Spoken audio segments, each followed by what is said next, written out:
Hello and welcome to Clearview News Desk. We are reaching you live from Nigeria's capital city, Abuja. I am Gloria Atta. Welcome.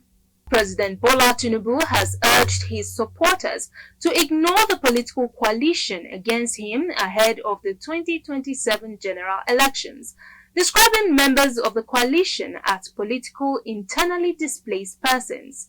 Speaking on Wednesday in Lafia, Nasarawa State, the president advised Governor Abdullahi Sule not to focus solely on the development of solid minerals, but to also prioritize agricultural development, which aligns with his renewed hope agenda.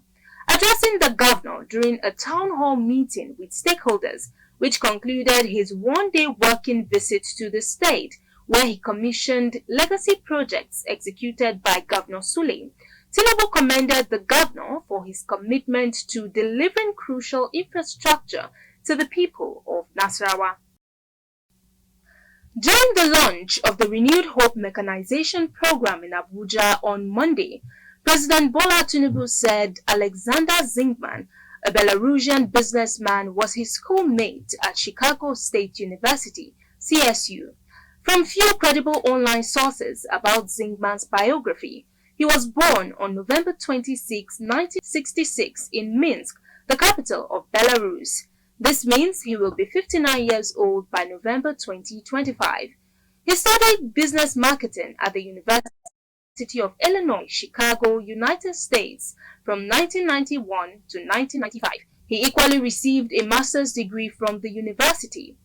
Now, comparing the two personalities, Tinubu's academic records show he graduated from Chicago State University, CSU, in 1979 with a bachelor's degree in business administration, accounting, and management.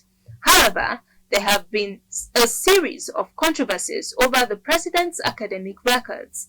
Tinubu's claim that he and Zingman attended the same school, CSU, is not supported by available evidence. The Belarusian businessman said he attended the University of Illinois Chicago, UIC. CSU and UIC are two schools located in the Chicago area of Illinois, but they are not the same school. Although Tinubu did not state that he and Zingman attended university at the same time, the businessman would have been about 11 years old when Tinubu was admitted into the university in 1977 and 13 years old when the president graduated. Judging by his profile, Zingman had not moved to the US when Tinubu was at Chicago State University. However, there is no source to ascertain the exact time Zingman moved to the US, but fact check revealed that when Zingman was in his second year at University of Illinois Chicago, Tinubu was a senator representing Lagos West in Nigeria. In another development, the sentencing of Oluwatimileyin Ajayi to death by hanging for the horrific murder of Salome Adaidu, a serving member of the National Youth Service Corps (NYSC), has reignited urgent calls for greater protection of corps members across Nigeria. The High Court in Lafia, Nasarawa State, found Ajayi guilty of culpable homicide in violation of Section 221 of the Penal Code after evidence revealed he not only killed but also dismembered the young corps member, sparking national outrage and grief. Salome's tragic death is not an isolated case, as it underscores the growing insecurity faced by NYSC members deployed to unfamiliar and sometimes unsafe parts of the country. While the scheme was designed to foster unity and national integration, it has increasingly exposed young Nigerians to violence, kidnapping, and now gruesome killings. Parents, youth advocates, and civil society groups are demanding a thorough review of the NYSC deployment policy and stronger safety measures, as many are urging the federal government to prioritize corps members' welfare, provide secure accommodation, and establish rapid response mechanisms in all states. As the nation mourns Salome Adaidu, her death serves as a stark reminder that national service should not come at the cost of young lives. Despite the violence directed outward, Boko Haram has continued to function as a philanthropic group, offering loans sometimes to individuals with the ulterior motive of recruiting them into the group. Mercy Corps, a global team of humanitarians working together on the front lines of crisis, disaster, poverty and climate change, has documented people in northeast Nigeria and the Lake Chad Basin who have turned to Boko Haram for help.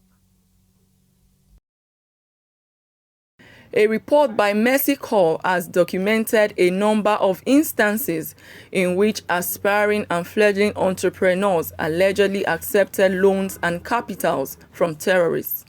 According to the report, Boko Haram is exploiting common desires of northern Nigerian youths for recruitment purposes, with a promise of getting them ahead economically. However, the report did not state the source of the money given by the terrorists as advance loans, but many other sources observed that the various rates on banks and other businesses could have provided them with the financial resources for this venture.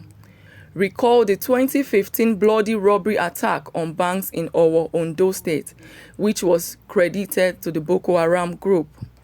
In addition to some supposed benefits they provide to their beneficiaries, it has also been found that Boko Haram fills other gaps in the needs of the young people in their region, such as marriages and social life. With the recent surge in banditry activities across the nation, an accusation of money and cow gifts exchanged amongst elders and community heads, analysts are of the opinion that the current economic situation of the nation is responsible for the rising insecurity in Nigeria.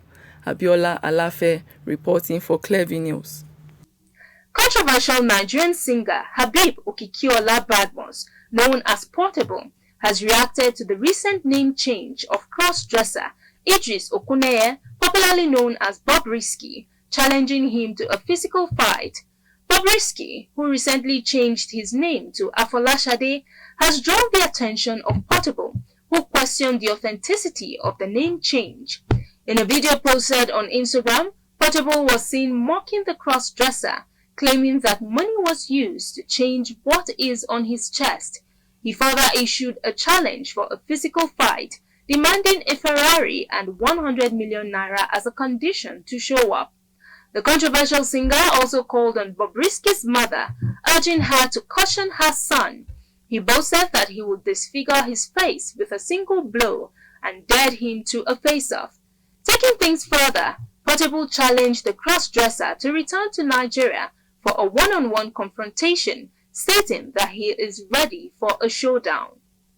And that's the news. You can follow up on latest events and happenings around you via our social media platforms on Facebook, Instagram, and YouTube at Clearview News Desk, or via a handle on X, formerly known as Twitter, at Clearview Online. Many thanks for joining us. I am Gloria Atta. Bye for now.